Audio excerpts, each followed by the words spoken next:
નમસ્કાર મિત્રો, આજે બહુ સુંદર મજાની આપણે રજૂઆત કરવી છે કે સુઈગામ તાલુકાનું સોનેજ ગામ, તે ગામની અંદર બે અઢી વર્ષથી સરપંચ વિહોણું ગામ છે. એટલે ગામ ઉપર કોઈ ધણી નથી, એટલે કે ગામની અંદર કોઈ સરપંચ નથી અને ગામની અંદર અનેક પ્રકારની સમસ્યાઓ છે. અને મોટામાં મોટી સમસ્યા જો કહી શકાય તે પાણીની છે. મહિનાની અંદર કદાચ ધારી લો તો 5-7 દિવસ પાણી આવે છે અને બીજા બધા દિવસોની અંદર લોકો પાણી વગર વલખા મારતા હોય છે. જેને સગવડ છે એ ટાંકર મંગાવતા હોય છે, ટાંકર દ્વારા પાણી રેડાવતા હોય છે. કોઈને બીજી સગવડ છે એ એમના સાધનો દ્વારા પણ પાણી પૂરું પાડતા હોય છે, મશીનો દ્વારા કોઈ પાણી પૂરું પાડતા હોય છે. પણ સોનેતનો આ મોટો પ્રશ્ન છે કે પાણીની સમસ્યા 2-2.5 વર્ષથી ચાલે છે. કાંઈક ને કાંઈક પાણીની સમસ્યા હોય છે. તમે જોઈ શકો તો 2 વર્ષની અંદર અનેક વાર પાણીની લાઈનો તૂટી જાય છે. અનેક વાર તમે જોઈ શકો છો કે વિદ્યુત બોર્ડ એટલે કે જે લાઇટનું બોર્ડ બળી જતું હોય છે, મોટર બળી જતી હોય છે. આવી સમસ્યા ચાલુ રહે છે. તો ગ્રામ પંચાયતને હું કહેવા માગું છું, જે વહીવટદાર છે એમને પણ કહેવા માગું છું કે તમે વહીવટ કરો છો તો કેવી રીતે વહીવટ કરો છો એ પણ મોટો સવાલ છે. ગામના લોકો પાણી વેરો, ઘર વેરો, સફાઈ વેરો ભરે છે, એનો ઉપયોગ તમે ક્યાં કરો છો? જો પાણી જ પૂરતું ન મળતું હોય તો તમે બીજું વિચારી શકો છો કે બીજી વ્યવસ્થા કેવી હશે સોનેત ગામની અંદર. જે લોકો પાણી માટે જો વલખા મારવા પડતા હોય તો બીજું તો તમે વિચારો કઈ કઈ ભૌતિક સગવડો એ ગામમાં હશે. તમે જોઈ શકો છો કે પાણી વેરો ઉઘરાવવામાં તો આવે છે પણ પાણી જ પૂરતું મળતું નથી અને પાણી વેરા પણ ડબલ ઉઘરાવવામાં આવે છે. એક સ્વજલ ધારા દ્વારા જે પાણી પહોંચાડવામાં આવે છે એ તો દર મહિને 100 રૂપિયા આપવાના જ હોય છે. એના વગર પણ વર્ષની અંદર જે પાણી વેરો ભરવામાં આવે છે એનો ક્યાં ઉપયોગ કરવામાં આવે છે? લોકો પાણી વેરો ભરે છે, ઘર વેરો ભરે છે, સફાઈ વેરો ભરે છે, તો તેનો ઉપયોગ ક્યાં કરો છો અને તે પૈસા ક્યાં વાપરો છો એ પણ મોટો સવાલ છે. એટલા માટે આપણે રજૂઆત કરવાની છે કે ટીડીઓ સાહેબને પણ આપણે ઘણી વખત રજૂઆત કરી છે, તેમ છતાં પણ કોઈ નિરાકરણ આવતું નથી. પાણીની સમસ્યા દિવસે ને દિવસે વધતી જાય છે. પાણી છે એ જીવન જરૂરિયાત મુખ્ય ચીજ છે. જો પાણી જ ન મળે લોકોને તો એમનું જીવન ગુજરાન ચલાવે કઈ રીતે? પાણીની જરૂરિયાત જીવનમાં 5-5 મિનિટે પડતી હોય છે. પાણી પીવા માટે, કપડાં ધોવા માટે, જમવાનું બનાવવા માટે. આપણા પાણી વગરનું જીવન નકામું છે.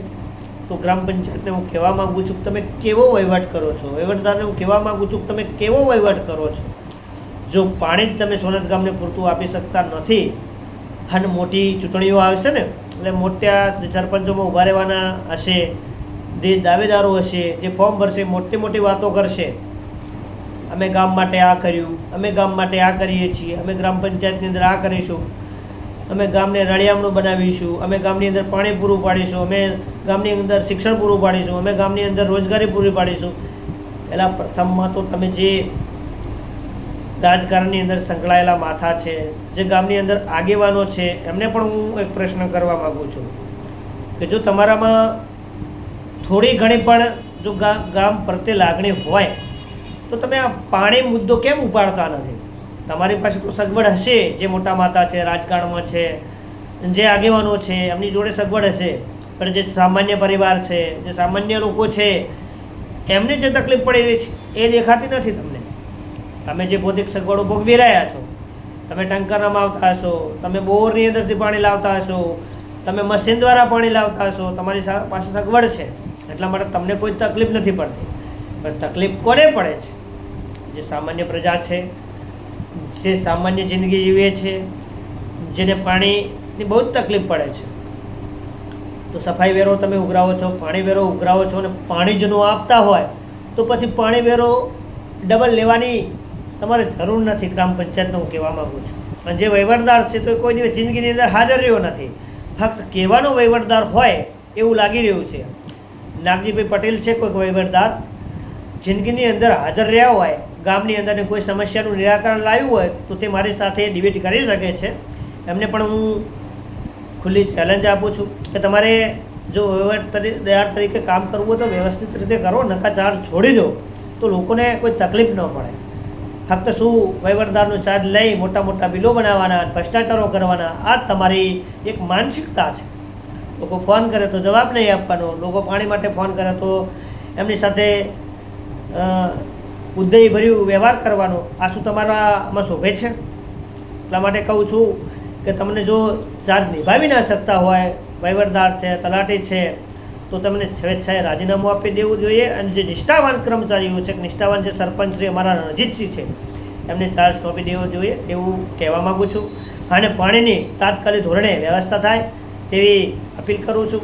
નહીંતર પછી મારે ગામની અંદર એક સુંદર મજાનું આયોજન કરવું પડશે, લોકોને ભેગા કરીને વિડીયો કરવો પડશે કે આ ગામ પંચાયતના વહીવટદારના તલાટી કોઈ પણ પ્રકારની કામગીરી કરતા નથી, તો પાણી વેરો, ઘર વેરો, સફાઈ વેરો કોઈએ ભરવો નહીં. અને સફાઈ વેરો ભરવાનું કહે તો બધાને ભેગા થઈને એક આવેદનપત્ર આપવું કે જો જીવન જરૂરિયાત વસ્તુઓ જો પૂરી ના પાડી શકતું હોય ગ્રામ પંચાયત, તો પાણી વેરો કે ઘર વેરો ભરવાની જરૂર નથી. અને જે તલાટી કમ મંત્રી શ્રીને પણ કહેવા માગું છું, પાણીની તાત્કાલિક ધોરણે કામગીરી શરૂ કરવામાં આવે, પાણી પૂરું પહોંચાડવામાં આવે. વહીવટદારને પણ હું કહેવા માગું છું જે મોટા મોટા બિલો બનાવો